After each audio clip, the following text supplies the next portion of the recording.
Do you like to impress your friends with some shocking facts about history's most obvious false prophet? በታሪክ ውስጥ በጣም ግልጽ የሆነውን ሐሰተኛ ነብይ በተመለከተ አንዳንድ አስደንጋጭ እውነታዎችን ለጓደኞቻችሁ በማሳየት ማስደመም ትፈልጋላችሁ? ከሆነ ለእናንተ ዝርዝር ያለ ነገር አለኝ። ስለ መሐመድ የተለያዩ አይነት እውነታዎች አሉ። ምን ያህል መሐይም እንደሆነ የሚገልጹ እውነታዎች፣ ምን ያህል ጠበኛ እንደሆነ የሚገልጹ እውነታዎች፣ ምን ያህል አታላይ እንደሆነ የሚገልጹ እውነታዎች፣ ምን ያህል ነጭ እንደነበር የሚያሳዩ እውነታዎች፣ ምን ያህል ባሪያዎች እንዳሉትና ከሴት ብልት ጋር ምን እንዳለው የሚገልጹ እውነታዎችና ሌሎችም። አሁን ግን ስለ መሐመድ በጣም አጸያፊ የሆኑትን 5 እውነቶች ትማራላችሁ። እነዚህ ነገሮች እንዲህ ሊያደርጉ የሚችሉ ነገሮች ናቸው፣ ወይ ደግሞ እንዲህ ሊያደርጉ የሚችሉ ነገሮች ናቸው፣ ወይ ደግሞ እንዲህ ሊያደርጓችሁ የሚችሉ ነገሮች ናቸው። I think there should be some sort of reward for people who can make it through all 5 facts without vomiting. ሁሉንም 5 እውነታዎች ያለ ማስታወክ ማለፍ ለሚችሉ ሰዎች አንድ አይነት ሽልማት ሊኖር ይገባል ብዬ አስባለሁ። እንዴት በድል እንዳጠናቀቃችሁ በኮሜንት መስጫው ላይ አስፍሩልኝ። ከአቅማችሁ በላይ የሆነባችሁ ሌሎቻችሁ ደግሞ ያሳመናችሁን ኮሜንት ላይክ አድርጉ። Side note to the Muslims who are watching. ይህንን ለምትመለከቱ ሙስሊም ወገኖች ማሳሰቢያ ላስቀምጥ። የመጀመሪያውን እውነታ ስታብራሩልኝ ባይ ደስ ይለኛል። ብቻ አስታውሱ፣ ብትናደዱ የተናደዳችሁት በእኔ ላይ አይደለም፣ በእውነታው ላይ እየተናደዳችሁ ነው። ሁሉም በቀጥታ በእናንተው በጣም እምነት በሚጣልባቸው ምንጮች ይረጋገጣሉ። ከቻላችሁ ለነብያችሁ ተከላከሉ ወይም ሞግቱ። አሁን እንድታስቡባቸው ከማቀርብላችሁ 5 የሚያቅለሸልሹ እውነታዎች ውስጥ 4ቱ በሁሉም ማለት ይቻላል በተለይም በሙስሊሞች ዘንድ አይታወቁም። ቀስ በቀስ የጋራ እውቀት እየሆነ የመጣው አንዱ ብቻ ነው። ይህ ማለት እነዚህን እውነታዎች ለሙስሊም ጓደኞቻችሁ የምታካፍሏቸው ከሆነ ከእነዚህ እውነታዎች ውስጥ 4ቱ ሙሉ በሙሉ አዲስ መረጃ ይሆኑባቸዋል ማለት ነው። ይህ ሙሉ ቪዲዮ ስለ መሐመድ እንግዳ እውነታዎች የሚያሳይ እንዲሆን ወድ ነበር። ነገር ግን በመሐመድ የቆሻሻ ክምር ላይ ብርሃን ማብራት የፈለግኩትን ያህል አንድ የታወቀ እውነት ከዝርዝሩ ውስጥ መተው አልቻልኩም። ስለዚህ ብዙ ሙስሊሞችና ሙስሊም ያልሆኑ ሰዎች ባለፉት 10 ዓመታት ውስጥ የሰሙትን አንድ እውነታ በመዘርዘር ልጀምር።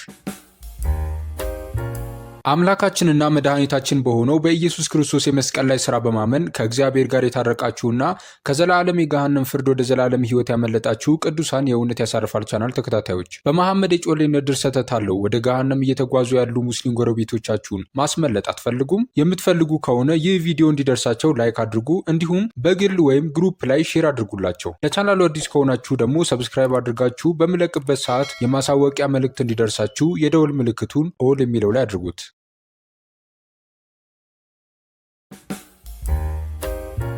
The number 5 most disgusting fact about Muhammad is ስለ መሐመድ 5ኛው በጣም አጸያፊ እውነታ፣ መሐመድ ከአንዲት የ9 ዓመት ልጅ ጋር የግብረ ሥጋ ግንኙነት ፈጽሟል። We've been through the passages on Muhammad's relationship with Aisha 100 times, but just in case someone መሐመድ ከአይሻ ጋር ስላለው ግንኙነት ከ100 ጊዜ ያላነሰ ተናግረናል። ነገር ግን በቅርቡ የተቀላቀለ አንድ ሰው እዚህ ውስጥ ካለ አንዱን እናንብብ። ሳሂህ አልቡኻሪ 5133 አይሻ እንደዘገበችው ነብዩ የጋብቻ ውልን የተዋዋለው በ6 ዓመቷ ሲሆን ትዳሩን የፈጸመው በ9 ዓመቷ ነው። ከዚያም እስከ ዕለተ ሞቱ ድረስ አብራው ለ9 ዓመታት ቆየች።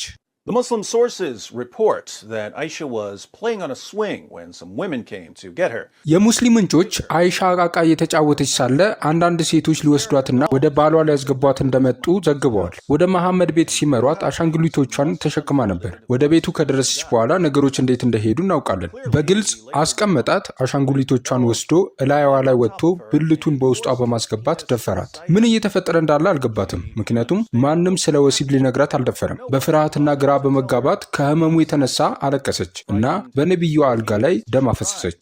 እሷ ለአዲሱ ባለቤቷ አክብሮት በማሳየት ዝም ለማለት ሞክራ ነበር። እሱ ግን በምላሹ ህይወቷን አደጋ ላይ ጥሎ ነበር። መሐመድ ዕድሜው ከ50 ዓመት በላይ ነበር። ብልቱን በግድ የ9 ዓመቷ ህፃን ሙሽሪት ውስጥ አስገባ። ነገር ግን ያ በቁርአን ሱራ 33 ቁጥር 21 መሰረት የሥነ ምግባር ምሳሌ ነው ብላችሁ ከማመን አያዳግታችሁ። ያንን ከመንገድ በማውጣታችን ደስ ብሎናል። ጥቂት ለመዝናናት ያህል The number 4 most disgusting fact about Muhammad ስለ መሐመድ 4ኛው በጣም አጸያፊ እውነታ፣ መሐመድ ተከታዮቹ አንዳቸው የሌላቸውን ጣቶች እንዲጠቡ አበረታቷል። Islam is the only religion I'm aware of that promotes finger sucking. ጣት ማጥባትን የሚያበረታታ እኔ የማውቀው ብቸኛ ሃይማኖት እስልምና ነው። ሳሂህ አልቡኻሪ 5456 ኢብን አባስ እንደተረከው ነቢዩ እንዲህ ብለዋል፣ በምትበሉ ጊዜ እጆቻችሁን እስክትልሱ ድረስ ወይም በሌላ ሰው እስኪላስ ድረስ እጃችሁን አታብሱ ወይም አትታጠቡት። ሳሂህ ሙስሊም 5294 በኢብኑ አባስ እንደተነገረው የአላህ መልእክተኛ እንዲህ አሉ፣ ከእናንተ አንዱ ምግብ ሲበላ እስኪልሰው ወይም እስኪያስልሰው ድረስ እጁን አያብሰው። Why did Muhammad want his followers to lick their fingers and to lick each other's fingers? መሐመድ ተከታዮቹ ጣቶቻቸውን እንዲላላሱ ለምን ፈለገ? ሳሂህ ሙስሊም 5300 እንዲህ ይለናል። ከጃብር እንደተዘገበው ነቢዩ ጣቶቻቸውን መላስና ሳህኖችን መጥረግ አዘዋል። እናም በረከቱ በየትኛው ክፍል እንደሆነ አታውቁም ብለዋል። Muhammad goes through this in other passages. Long story short, መሐመድ ይህንን በሌሎች ምንባቦች ውስጥ በስፋት አብራርቷል። ረጅሙን ታሪክ ባጭሩ፣ አላህ በምግባቸው ውስጥ በረከትን አንድ ቦታ ይደብቃል። እናንተ ግን በረከቱ የት እንደተደበቀ አታውቁም። ስለዚህ ጣቶቻችሁን ልትልሱ ይገባችኋል። የሆነ ሰው በረከት እንዲያገኝ ከፈለጋችሁ ጣቶቻችሁን እንዲልስ ትነግሩታላችሁ። ለዚህ ሰው ውለታ እየዋላችሁለት ነው። በእርግጥ እጃችሁን በናፕኪን ላይ መጥረግ አትፈልጉም፣ ምክንያቱም ያንን ስታደርጉ በረከቱ በናፕኪን ላይ ይቀራል፣ ሰይጣንም ይሰርቀዋል። አሁን ጀርሞች እንዴት እንደሚተላለፉና ለምን ሌሎች ሰዎችን ጣቶች መላስ ወይም መጥባት መጥፎ ሐሳብ እንደሆነ ብዙ ካላወቃችሁ አይጭነቃችሁ። በእውነታ ቁጥር 2 እና ቁጥር 1 ላይ ስንደርስ ለምን መቼም ቢሆን የሌላውን ሰው ጣት መላስ እንደሌለባችሁ በትክክል እንደምትረዱ ቃል እገባላችኋለሁ። But before that, we have the number 3 most disgusting fact about Muhammad. ከዛ በፊት ግን ስለ መሐመድ እጅግ በጣም አጸያፊ ቁጥር 3 እውነታ አለን። መሐመድ ከትናንሽ ልጆች ጋር ይላላሳል። In Bukhari's Al-Adab al-Mufrad 1183 we read, በቡኻሪ አልአዳብ አልሙፍራድ 1183 ላይ እንዲህ እናነባለን። አቡ ሁረይራ እንደተናገረው አልሐሰንን አይኖቼ በእንባ ሳይሞሉ አይቼው አላውቅም፣ ምክንያቱም ነቢዩ ሰላም በሳቸው ላይ ይሁንና አንድ ቀን ወጥተው መስጂድ ውስጥ ስላገኘሁት ነው። እጄን ያዘኝና አብሬው ሄድኩ። ወደ ባኑ ቃይኑካ ገበያ እስክንደርስ ድረስ አላነጋገረኝም። ዞር ብሎ ተመለከተ፣ ከዛም ሄደ። እኔም ወደ መስጊዱ እስክንደርስ ድረስ አብሬው ሄድኩ። ተቀመጠና ራሱን በልብሱ መጠመ። ከዚያም ትንሹ ወዴት ነው? ትንሹን ወደ እኔ ጥሩት ብሎ ተናገረ። ሐሰን እየሮጠ መጣና ጭኑ ላይ ዘለለ። ከዛም እጁን ጢሙ ላይ አደረገ። ከዛም ነቢዩ ሰላም በሳቸው ላይ ይሁንና አፋቸውን ከፍተው ምላሳቸውን በአፉ አኖሩ። ከዛም አላህ ሆይ እወደዋለሁ፣ እሱንም የወደደውንም ውደድ አለ። According to another hadith, Musnad Ahmed 16245, በሌላ ሐዲስ ሙስነድ አህመድ 16245 መሐመድ የትንንሽ ወንድ ልጆችን ምላስና ከንፈር ይጠባ ነበር። ግን አትፍሩ፣ የልጁን ምላስ ወይም ከንፈር ቢጠባ የልጁ ምላስ ወይም ከንፈር በገሃነም እሳት ፈጽሞ እንዳይቃጠል ዋስትና ሰጥቷል።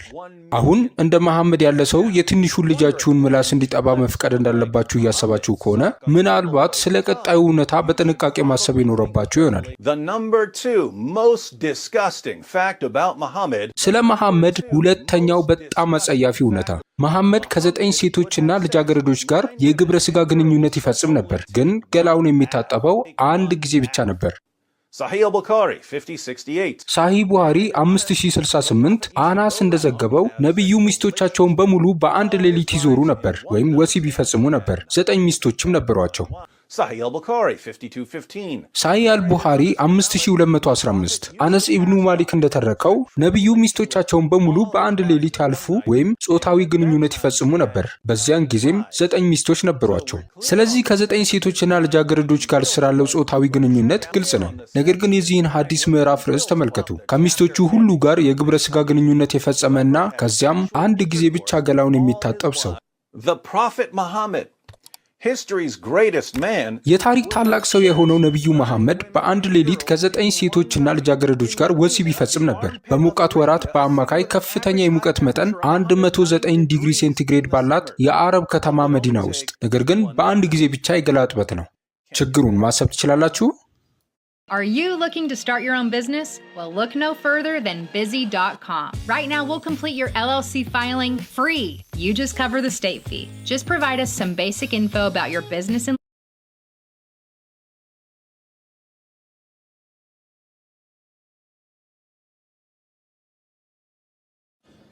It's the smell.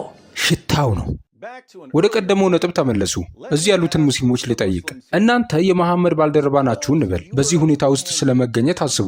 አንድ ቀን ነቢያችሁ የወሲብ ግንኙነት ላይ ነው። ነገር ግን በሚስት ቁጥር 5 እና በሚስት ቁጥር 6 መካከል ትንሽ የኃይል ማበረታቻ ያስፈልገዋል። በመሆኑም በአቅራቢያው ወደሚገኝ አንድ የምግብ ማዕከል ሮጦ ሄደ። 9ኙንም ዙር እስኪያጠናቀቅ ድረስ ገላውን እንደማይታጠብ አስታውሱ። የምግብ ማዕከሉ ውስጥ እጁን እያጠለቀ ሲመገብ ጣቶቹ ሁሉ በምግብ ንክኪ ይሸፈናሉ። ወደ እናንተ ዞሮ በረከት ልሰጣችሁ እፈልጋለሁ፣ ጣቶቼን ልሳችሁ አጽዱልኝ ቢላችሁ ምን ታደርጋላችሁ? መልስ ከመስጠታችሁ በፊት በዚህ ዝርዝር ውስጥ አንድ ተጨማሪ እውነታ አለ። ስለ መሐመድ በጣም አጸያፊ እውነታ ቁጥር 1፣ መሐመድ ሁሌም በዘር ፈሳሹ ይሸፈን ነበር። አዎ እኔ ብየዋለሁ፣ ግን እኔን አትመኑኝ። የልጅ ሙሽሪት አይሻን እመኑ። ሳሂህ አልቡኻሪ 232 አይሻ እንደተረከችው የነቢዩን ልብስ በማጠብ የዘር ፈሳሹን አጸዳ ነበር። ከዚያም በኋላ እንኳን በእርሳቸው ላይ አንድ ወይም ከዚያ በላይ ነጠብጣቦችን አስተውላለሁ።